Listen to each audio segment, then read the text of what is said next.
बिस्मिल्लाहिर्रहमानिर्रहीम। हज़रात उलमा किराम, बुज़ुर्ग और दोस्तों, मुअज़्ज़ज़ सामीईन, अज़ीज़ बच्चों, जैसा कि आप हज़रात को मालूम है कि ये प्रोग्राम जो है अचानक हज़रत का प्रोग्राम हुआ तो यहाँ हम लोगों ने पेश किया कि यहाँ दोपहर में यहाँ खाना खा लेंगे, तो उन्होंने कबूल भी कर लिया। कुछ बयान के लिए भी कबूल उन्होंने कर लिया कि कुछ बयान भी बात हो जाएगी। हज़रत मौलाना सैयद नक़ीबुल अमीन साहब भी आ चुके हैं, हज़रत मौलाना फारूक साहब भी तशरीफ़ ला चुके हैं, इंशाअल्लाह भी आएंगे। और मैं बता दूँ, इनके ख़ानदान से ताल्लुक़ जो अभी हज़रत मौलाना सैयद असजद मदनी दामद बरकातुहुम, जो इस वक्त हिंदुस्तान के नायब सदर जमीयत उलमा हिंद हैं, जो शेखुल इस्लाम अलैहिर्रहमा हज़रत मौलाना सैयद हुसैन अहमद मदनी नव्वरल्लाहु मरक़दहू के छोटे साहिबजादे हैं। शेखुल इस्लाम बड़ों से इनका ताल्लुक़ है। पूरे हिंदुस्तान के अंदर मैं समझता हूं इन खानदान वालों को हर कोई डरता है।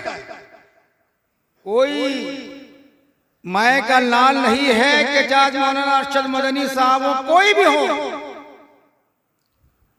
इनको कुछ भी कर सके या कुछ नहीं कर सकता, कुछ नहीं कर सकता।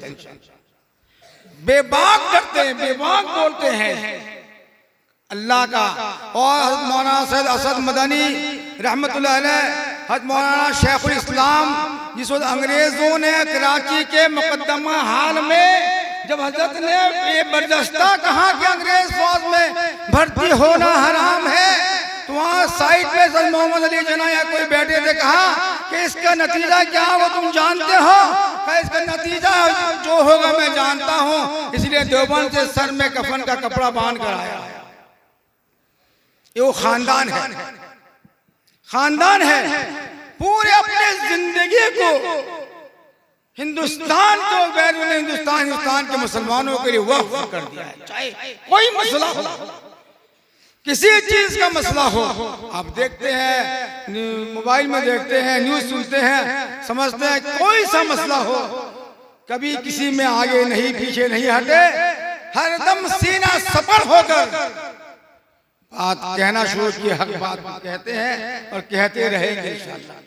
शेखुल इस्लाम, आप जानते हैं शेखुल इस्लाम जो 17 साल तक मस्जिद नबवी में दर्स दिए, हदीस का दर्स दिए। क्या कहीं हदीस का दर्स देते हैं तो फरमाते हैं काला काला रसूलुल्लाह सल्लल्लाहु अलैहि वसल्लम, लेकिन जब शेखुल इस्लाम दर्स देते थे मस्जिद नबवी के अंदर में, तो मस्जिद नबवी के मेंबर पर दर्स देते थे, सामने रोज़े अक़दस होता था, हुजूर पाक का रोज़ा होता था सामने, वहां दर्स देते थे। 17 साल तक जिन्होंने दर्स अरबी दिया, दर्स हदीस दिया, कहां पर? मदीने के अंदर, मस्जिद नबवी के अंदर में। और इनके शेखुल इस्लाम जो अंग्रेजों के खिलाफ में जो जंग लड़ी गई है, इनमें बहुत बड़ा कारनामा इनके बहरहाल। आप हजरात का मैं तहे दिल से शुक्रगुजार हूं कि आप हजरात ने अपना कीमती वक्त निकाल कर महल्ला सब लोग वालों की आवाज पर, और उससे निस्बत मदरसा भी है, इसकी निस्बत पर आप तमाम हजरात हाजिर हैं।